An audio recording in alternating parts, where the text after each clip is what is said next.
right? And many of us, including myself, we have a great support system. Some of our support systems are better than the next. But I believe that we all go through a point. If you want to go to the next level, let me put it this way. If you're going to reach your full potentiality, there will be a point in your life where that support system isn't going to support it. For some reason or another, they're just not going to support one thing that you're doing or one project or one task or one goal that you're trying to accomplish. Have you ever been in a situation where God was the only person that was standing by your side in something? And if so, what was that moment? Oh, yeah, definitely. Around the time, my senior year when I broke my foot, it felt like it was just me against the world at the time. And, I at the time, I'm not going to lie to you, man, I doubted God because I'm saying, God, why would you put me in a situation that I was going to fail at anyways? What was the point of putting me here? What was the point of showing me the sunshine on the other side if you were just going to take it away from me? And at that time, God separated me from everybody else because, at the time, I wasn't that star no more. I wasn't that dude who was doing good on the field, who everybody liked. I had to really focus on myself. When I broke my foot, it was just times I was just by myself all the time, crying to myself. Because, my mom and my dad, they worked all the time. My sisters had jobs. So at the end of the day, when me having to do that every day, I had to spend a lot of time by myself. And at first, I didn't always pray right away.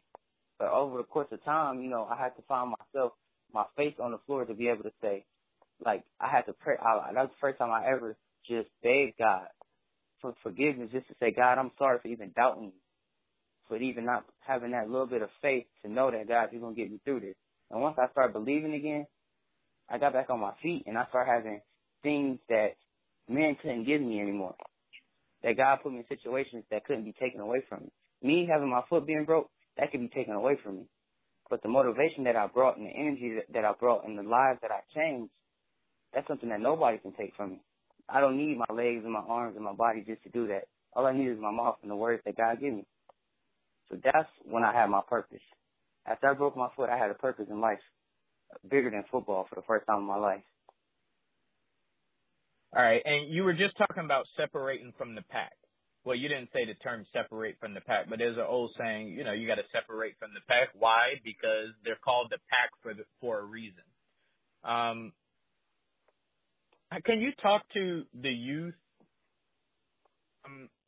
expound on the importance of separating from the pack and whatever it is that they're doing in life? Because that's a difficult thing to do. I know for me, that was really difficult because when you're coming up, you don't want to be you don't want to be the friend that's like, no, I'm not going to go there. I'm going to do this. Or I'm going to do what's right for me. I'm going to think for myself, like you just said earlier. Like how important was separating from certain groups of people or certain people specifically? How important is that for young people to understand? I feel it's definitely important because sometimes it's one thing that I get all the time. I'd be somewhere and somebody say, I saw you. And I say, whoa, where'd you see me at? And then you say exactly where I was at, exactly what I had on, exactly what I was doing. And I look at man.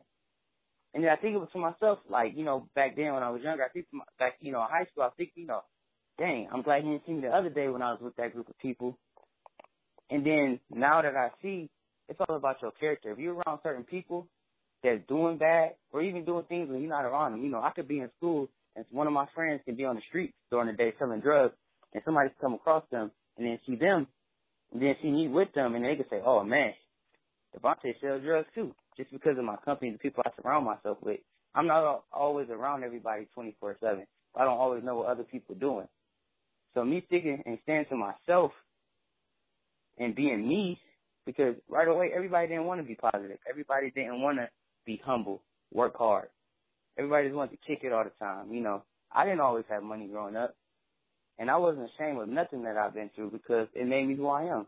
And a lot of people I feel in this generation, they're scared to be themselves, so they try to create a fake image or a false image. And all they do is bring depression and, more hurt to their life than it will be if they just be themselves. One thing that I learned, coming up, growing up, I always knew everybody. I knew everybody in the school. I had a lot of friends. I had all that stuff. But when it came down to being focused and doing the things that I wanted, I always put the extra time in. The time I put into friends, I always put that into the things that I want for myself. And, a lot of people look back on me and look back on now, and I come across the question all the time. Man, if I just did what you did, Devonte, if I just listened to what you did, if I just focused on myself and didn't help everybody else all the time and just try to make other people happy, I'll be happy.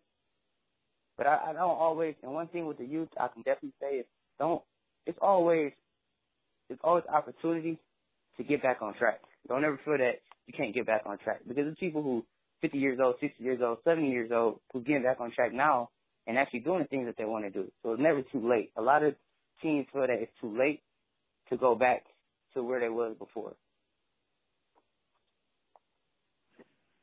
Do you have any bad habits, or have you had any bad habits? Bad habits? I say time management. When I was, I got a lot better. Being in college, I got a lot better at that. It was definitely. What do you mean by time management? So time management would be, I worked two jobs. I worked two jobs in high school. Also full-time playing football, and I played basketball too. So I could say time management, putting all the dedication and the time into sports at times, and then, the next day got a test for school or something, or I'd still be tired. Or even when I say that, I got a time management in high school, it's definitely like studying for tests, studying for things like that in high school, and then having sports, having a game the day before, not really getting a lot of rest. The time management really came from, at night, not living in good living conditions. It was hard sleeping at night, when you had to have a lock on the door, wondering if somebody gonna kick your door in at night. It was hard for me to sleep at night. So, if you don't sleep, you're not gonna be functioning right. So it made my day a little more, sluggish. But if I just put myself in a situation to, be able to sleep better, I felt that I would have been able to do better. Let's say, let's go back to your YouTube channel. Okay. You obviously, you want to be a renowned, when it's all said and done, would you like to be a world-renowned motivational speaker, or are you just trying to do it in your community? No, I want to be worldwide. Okay, excellent. So here's the punchline to that question. If anyone in the world living right now could watch your video, who would you want it to be and why? Who would I want it to be and why? Who needs to see your video? Whose hands need to see your video, to press play on your video, that hasn't seen it yet? Let me see. I say Steve Harvey. Why Steve Harvey? I say Steve Harvey because I listen to a lot of things that, I watch a lot of his motivational things and a lot of things they do on the TV show. And he really cares about the things that I'm doing right now. He cares about the youth. He always trying to educate the youth. He always trying to bring us up. He always trying to give us, because, a lot of people don't have dads. And I feel, me having a dad, I know, a lot from my dad, but Steve Harvey can be like, at a time, he could be like a father. He could be like a father figure, because the things that he say, he's always trying to drop a little bit of knowledge on you, but also throw a joke at you, so you won't feel that it's too much, it's too much at once, but he also throw a joke at you to make you relax. And, that's kind of how I feel like that I am sometimes. I'm a funny person too, but I also be serious. I always want people to be comfortable. He always makes people comfortable about what he's saying, but he definitely cares, and he don't never judge you. He always try to make you understand that it's okay to go through struggle. It's okay to have downfalls. It's okay. At the end of the day, you're still going to overcome the things you want to do. Steve Harvey, okay. And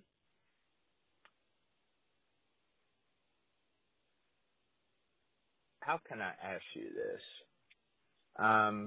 You're in Cleveland, right? Yes. Okay, you grew up in Cleveland? Yes. Okay.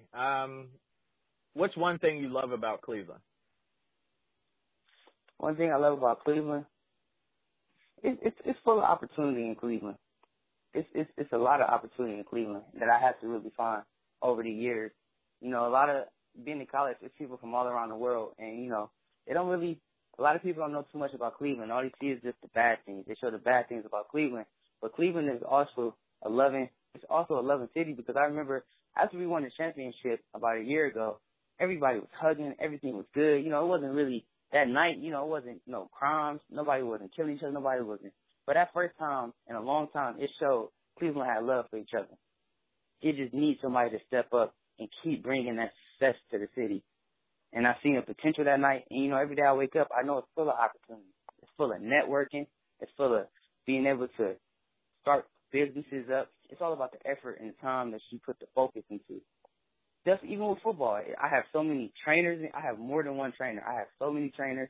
They got indoor facilities that you can go and train in the wintertime. It's so many opportunities that's out here that a lot of people just don't know about Cleveland. So I'm just trying to bring that back and show that it's possible. Even people that live in Cleveland, I want to show them that it's possible. A lot of people don't know nothing outside of Cleveland. Everybody just know Cleveland, big thing. Cleveland. That's one thing I always preach to the youth and always talk to them about and saying it's so much outside of this. But if you put the work in here, you're going to be able to go out there and experience it and live your life.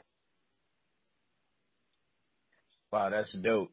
And I also wanted to know, because you're a fairly young guy, incredible head on your shoulders. You got a lot of people who believe in you, a lot of people following you. How do you feel about asking for help? Because I know a lot of people struggle with that, not just the youth, but a lot of adults. You were just talking about 40, 50, 60, 70-year-olds are turning around their lives now.